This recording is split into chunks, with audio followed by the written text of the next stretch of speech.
Now it's time for the other big story this week, high school basketball holiday tournaments, and we had a lot of them to cover. There was plenty of them. I was at a few out there today. In fact, there were a number of tournament championships up for grabs just tonight on both sides of the river. So how about we get right onto it, Corey? Well, let's do that. Don Mauer Holiday Tournament at MICDS, boys first, Ledoux and Francis Howell. Nice start for the Vikings. Will Paulson, he gets the bucket. Mizzou's going to answer. Trizea Edwards, that is a tough layup with some contact for two. Now here comes a guy who's tough as well. Mizzou bound Jude James hits a nice move into the lane, finishes for 2 points. Lots of skill on display at MICDS tonight. Edwards has a lot of it. Nice move, nice jumper. That goes for the Rams. And you know Sam Gelner can connect from deep. We've shown you a lot of threes from him over the last few years. That's good for 3. They need every one of those points. This went into overtime, and it was the Ledoux Rams who pull it out. They win the championship 65-58. Well, maybe it's the best high school basketball matchup in all of Illinois tonight. Quincy against Collinsville for the Prairie Farms tournament title. Both teams are undefeated. Great pass to start things off, right to Jamori Weisinger for the layup to open the scoring. Then it's going to be the big man who took over, Zach Chambers, just absolutely going to end up slamming this one down on Quincy. No mercy. And then he's going to be back at it again. Watch this one. This time, no dunk, but floats it in. That's another 2 points. He gets the finish nonetheless, and the home team is going to make their home fans very happy tonight. Collinsville wins the tournament title with 43-39 over Quincy. All right, star sophomore Tristan Reed and John Burrows taking on Hazelwood Central in the Legends of Winter Championship. Fast start for the Bombers. Owen Walter, that's good from the corner. Izzy Prude, though, he's going to answer in a tough way down the lane for Hazelwood Central. Here he comes. Nice shot.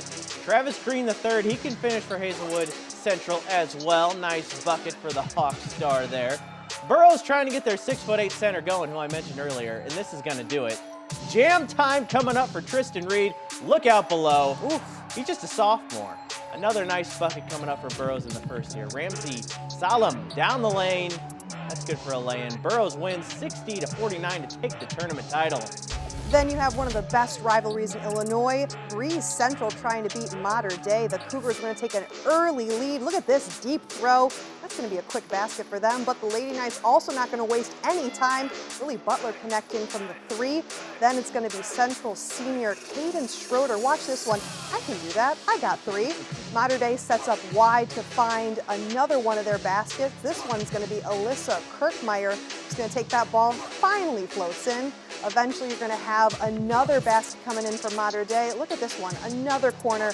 Breeze Central is going to end up with a score of 43, and Mater Dei is going to run away with it at 46 points. Oh, they're going to be talking about that game for a long time in Breeze. Let's go to another girls' game. Marquette and Zumwalt West in the MICDS championship game on the girls' side. Good work in the paint for West. McKenna Jennings, that's good for 2. Then Madison Washington, well, she's going to get 2 of her own. That's right before Jennings gets right back in there for another bucket.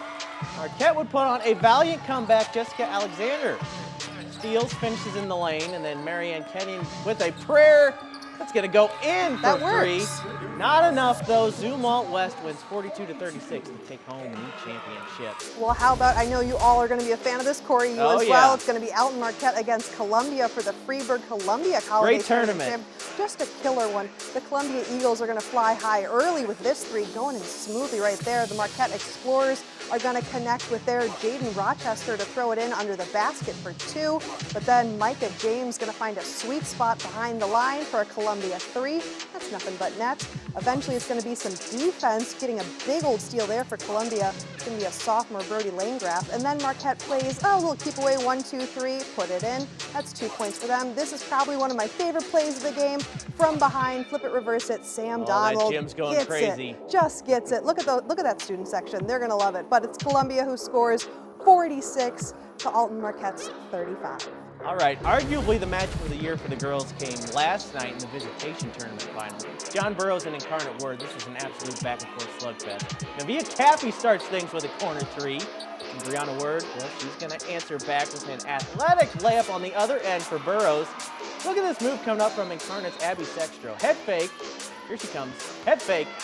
Down the lane for 2. Bombers can finish in the lane as well. Monet Witherspoon, a lot of highlights from her over the last few years. That is a tough thing. Look at this move coming up from Incarnate Zoe Best. Great dribbling and a great pass to Sextro who finishes it off. This game lived up to the hype last night. It went down to the wire, but Incarnate won 50-46. Best was the tournament MVP, and Incarnate wins their 109th straight game. Ooh, impressive.